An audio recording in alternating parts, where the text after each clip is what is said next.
welcome ka.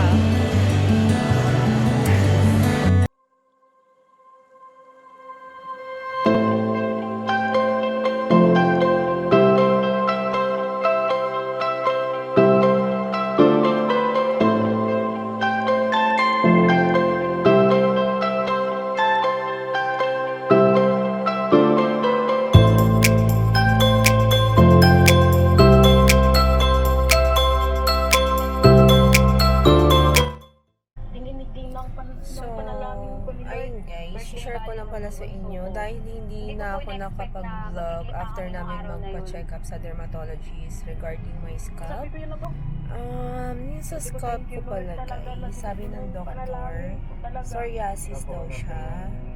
So, ayun. May mga medication na siya na binigay sa akin. Ipapakita ko sa inyo later kung ano yun. And then,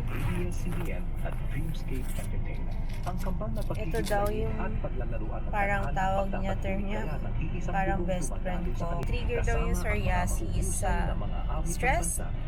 Tapos, once na kinarach mo yung skin mo, pag nangati siya, yun, minsan nagtitrigger din siya. So, ito yung nireseta sa akin, levocetirizine ng doktor. I have to bring this daw every time na aalis ako. Kailangan kong mag-take nito para mawala yung kate kasi nagtitrigger yung psoriasis pag sinascratch mo yung skin mo. So, gusto ko lang i-share sa inyo if ever may mga nanonood sa inyo na may mga psoriasis din, wala naman dapat ikabahala kasi you can still live a normal life. Kailangan din ng katawan mo ng vitamin D. Nakakatulong din siya. So, maganda minsan magpa-araw ka up to 9 AM daw. Kasi yung above 9 AM, medyo hindi na healthy sa balat yung ano ng araw. Hindi maganda yung itsura ng psoriasis. Buti nga ako sa scalp lang eh. Yan. I'm not sure kung nakikita nyo. Ngayon kasi medyo magaling na siya. Kasi pangatlong araw ko na tong nag-apply ng medicine. Kasi hindi ako nakapag-vlog nung gabi pag uwi. Laki na nang in-improve nung scalp ko compared nung past few weeks. Sobrang talaga, ang lala. Kala ko nga nung umpisa, balakubak siya. Pero hindi daw kasi siya balakubak. And is the Desowen cream. This one. This is for eczema naman. Pag parang nagiging flaky na yung skin ko, ito yung i-apply ko pag umaatake yung eczema. Kung i-apply lang to dun sa mga area na may eczema. Okay. And this one, Cetaphil bar. Ito muna daw yung gamitin kong soap. And this one, the Physiogel Hypoallergenic AI Cream. Yan.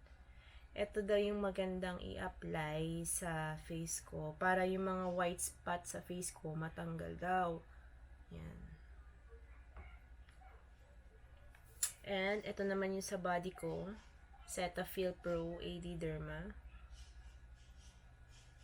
This is the recommended sunblock that I can use. Ito naman guys, ito daw yung i-apply ko sa scalp ko.